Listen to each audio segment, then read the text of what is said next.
নমস্কার, নিউজ নাওয়ের পর্দা আপনাদের সকলকে স্বাগত। আমি সুমি রয়েছে আপনাদের সাথে। চলে যাব বিস্তারিত খবরে। পূর্ণ স্বাক্ষর রাজ্য হিসেবে স্বীকৃতি দেওয়ার প্রেক্ষিতে মুখ্যমন্ত্রী ডক্টর মানিক সাহাকে অভিনন্দন জ্ঞাপন করল ত্রিপুরা প্রদেশ বিজেপি।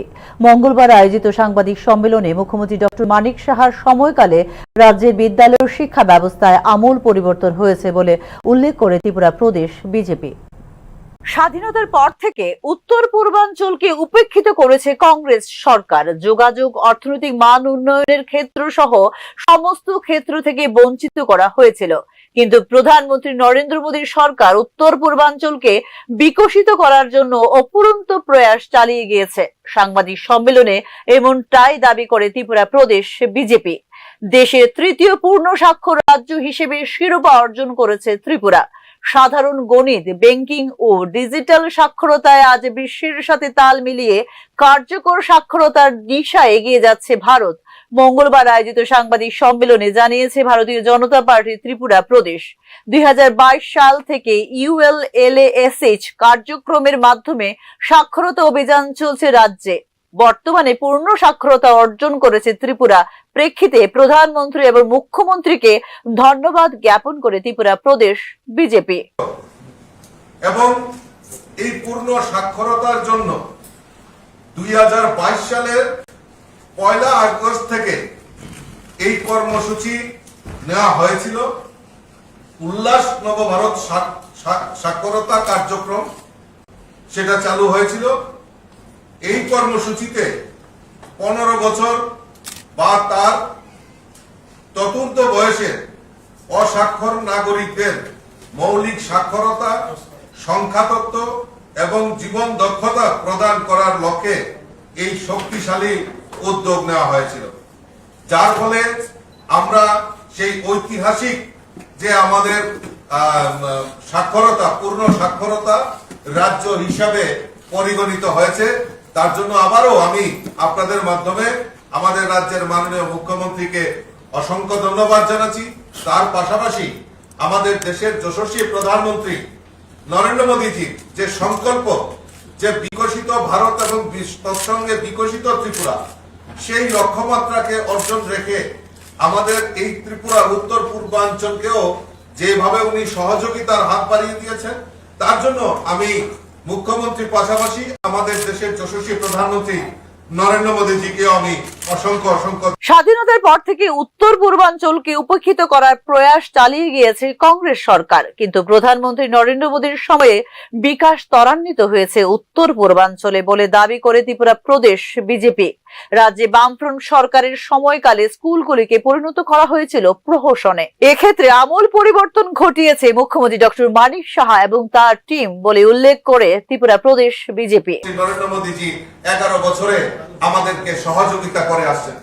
তৎসঙ্গে আমাদের এই রাজ্যের সরকার এই রাজ্যে দীর্ঘদিন ধরে আমাদের শিক্ষা ব্যবস্থাকে অবনতি করার, বিগত দিনের যারা এই সরকার পরিচালনা করেছেন তাদের শিক্ষা ব্যবস্থাকে এবং এডুকেশন পলিসি যেটা ছিল সেটাকে দুর্বল করে, কারণ ওই যারা নেতা নেত্রী ছিলেন তাদের ছেলে মেয়েদেরকে বাইরে পড়ানো, সরকারি স্কুলগুলিকে তারা একটা প্রহসনে পরিণত করেছিল।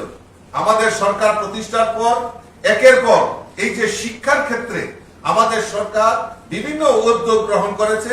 মাননীয় মুখ্যমন্ত্রী এবং ওনার টিম পরিচালনার ক্ষেত্রে এই শিক্ষা ক্ষেত্রে একটা আমূল পরিবর্তন, এনসিইআরটি গাইডলাইন চালু করা কার্যক্রম আমাদের সারা ভারতবর্ষের সঙ্গে এই এনসিইআরটি আমাদের এই দেশে লাগু হয়েছে।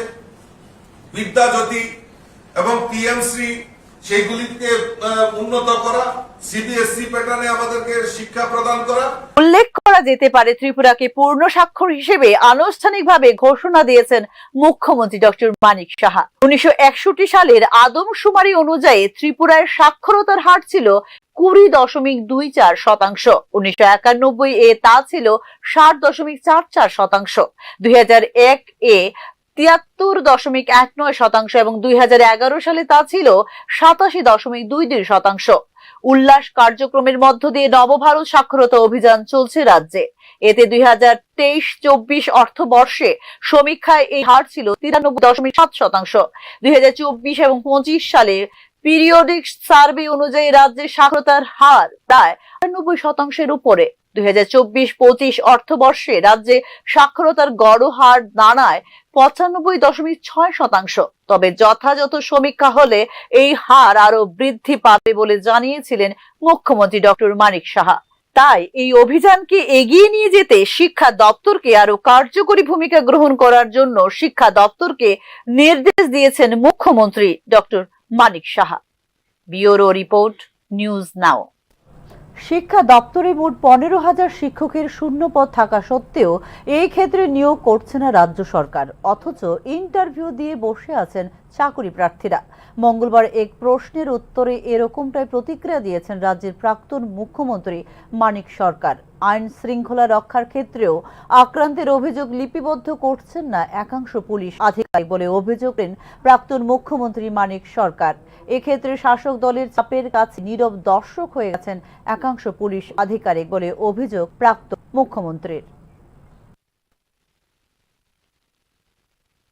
কিছু হিসেব নিকেশ করে করছে অল্প সংখ্যায়, এগুলো নিয়েও প্রতিবাদ হচ্ছে।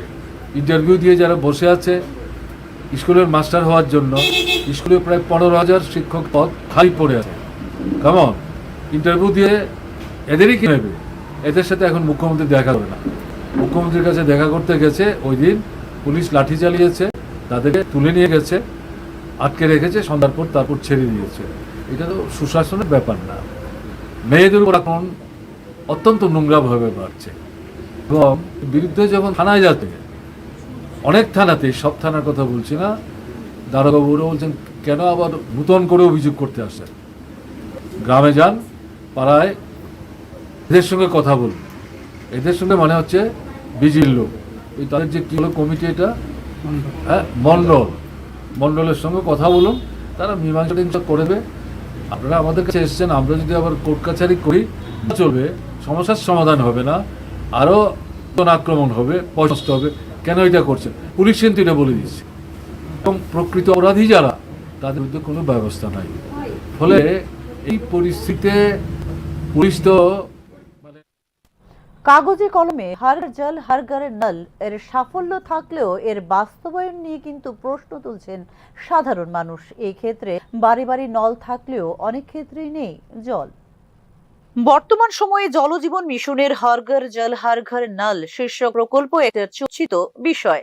হর ঘর জল হর ঘর নল প্রকল্পের বাস্তবায়নের মধ্য দিয়ে রাজ্যের বিভিন্ন এলাকাগুলোর মধ্যে পানীয় জল সমস্যার সমাধান করা হয়েছে বা হচ্ছে বলে দাবি করা হচ্ছে সরকার পক্ষ থেকে।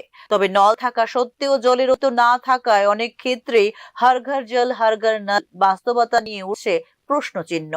প্রায় ১ বছর আগে বাড়ি বাড়ি পানীয় জল পৌঁছে দেওয়ার নামে সরকারের তরফ থেকে সাপ্লাই পয়েন্ট তৈরি করা হয়েছে। যথারীতি এলাকার প্রত্যেকটা পরিবার থেকে প্রয়োজন কাগজপত্র সংগ্রহ করে দাবি করা হয়েছিল দিনের মধ্যেই জল পৌঁছে দেওয়ার ব্যবস্থা করা হবে। তবে বছর গড়িয়ে গেলেও নেই জলের ছেটে ফোঁটাও। এরকমটাই অভিযোগ জেলার কৃষ্ণপুর গ্রামের বাসিন্দাদের।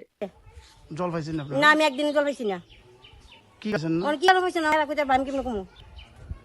আধার কার্ডে জেরেছি, সব কিছু নিচে জল দেওয়া হইব, ঠিক আছে জল দাও, এখন জল যায় না। কেডা করছিল কাজ? না, এর তো আমি চিনি না দাদা। আধার কার্ড কই নিয়েছেন? আধার কার্ড নিয়ে দিছি, আধার কার্ড প্রধানের বাইক। দীর্ঘ প্রায় ১ বছরের বেশি সময় অতিক্রম হয়ে গেলেও ওই এলাকার সাপ্লাই পয়েন্ট দিয়ে জল আসার নাম নেই। অগত্যা বাধ্য হয়ে কেউ সরকারি কল থেকে জল আনছেন, আবার কেউ বা কষ্ট করে কলের ব্যবস্থা করছেন নিজেদের পয়সা খরচ করে। আচ্ছা, এই যে আপনার পাশে জলের যে ইয়েটা দেখেছে, এই সাপ্লাই দেখেছে, এটা কবে দেখেছে? ওই তো 1 বছরই আছে। জলের পাইছেন না? জল চাল বুঝতে হয় না। তো আপনি কিভাবে খান? তো নিজে কল দিছি, কল দেওয়া কে কলতে জল খাই, জল ছাড়া কিছু না জীবনে। তো জল যে এলাকার যে মেম্বার আছে, প্রধান আছে, তারা কিছু কইছেন না? না, এরা তো সাফাই জায়গা সেটা ছুড়ে দিছি, আধার কার্ডের আই কার্ডের কইছে জল চালবো, চাল হইছে না। এক সময় একদিনও জল হয়েছেন না? যে সময় স্টার্ট মানে বয়া গেছে, একবারও হয়েছে না জল? গেছে না। বিষয়টি স্থানীয় জনপ্রতিনিধি থেকে শুরু করে প্রশাসনিক কর্মকর্তাদের না থাকলেও এক্ষেত্রে নেওয়া হচ্ছে পদক্ষেপ, অভিযোগ গ্রামবাসীদের। এক বছর হয়েছে, পাইপ বয়ে গেছে। এরপরে মনে করেন 3 মাস পরে ওই খুঁড়ি দিয়ে গেছে প্লাস্টার করে। তারপরে 2 মাস পরে এরা পাথর বানায় গেছে ওই খুঁড়ির পয়েন্টের। এরপরে এক মাস পরে একটা কাগজ লাগাই গেছে। আজকে এক কাগজটা বছর কি যাবত- কাগজ লাগাই দিয়েছে? এটা ওই ইটের মধ্যে আছে, একটা সাপ্লাই পয়েন্ট লেখা, এটা আমরা ইংলিশ বুঝি না। আচ্ছা, তারপরে আজকে একটা বছর যাবত আমরা জল পাই না। এই জলের ভুক্তভোগী কইতে কইতে আর শেষ। কার কাছে যাই? মন্ডলের কাছে, প্রধানের কাছে যাই, সবার কাছে যাই, মেয়ের কাছে যাই, কিন্তু জলের সুবিধা আপনি নিজেও দেখতে যাই পারেন, পয়েন্টটি একদম ল্যাংডা হয়ে হয়ে দিছে, কিন্তু জলের আর সুবিধা নেই। কত জলজীবন মিশন চালু হওয়ার পূর্বে রাজ্যের গ্রামীণ এলাকার 24,102টি পরিবারের নলবাহিত পানীয় জলের সংযোগ ছিল। শতাংশের নিরিখে তা ছিল 3.26%। জলজীবন মিশন চালু হওয়ার পর থেকে রাজ্যের গ্রামীণ এলাকার 6,12,182টি পরিবারের নলবাহিত পানীয় জলের সংযোগ পৌঁছে দেওয়া হয়েছে। শতাংশের নিরিখে তা প্রায় 81.54%। বিষয়টি ছাপা আছে সরকারি নোটে। জলজীবন মিশন রাজ্যের গ্রামীণ এলাকার 6,12,192 পরিবারে নলবাহিত পানীয় জলের সংযোগ পৌঁছে দেওয়া হয়েছে।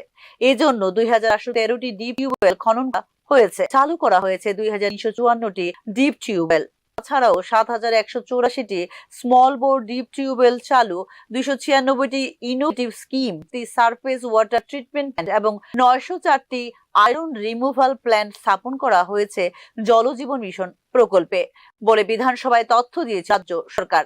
তবে কৃষ্ণপুর গ্রামের এই বাস্তব অভিজ্ঞতা শুধুমাত্র এই অঞ্চলে নয়, রাজ্যের বিভিন্ন এলাকাগুলি থেকেই উঠে আসছে বাস্তব অভিজ্ঞতার এই ধরনের চিত্র। ব্যুরো রিপোর্ট, নিউজ নাও। এখনকার মতো সংবাদ এই পর্যন্তই। পরবর্তী সংবাদ দেখতে চোখ রাখুন নিউজ নাও এর পর্দায়। নমস্কার।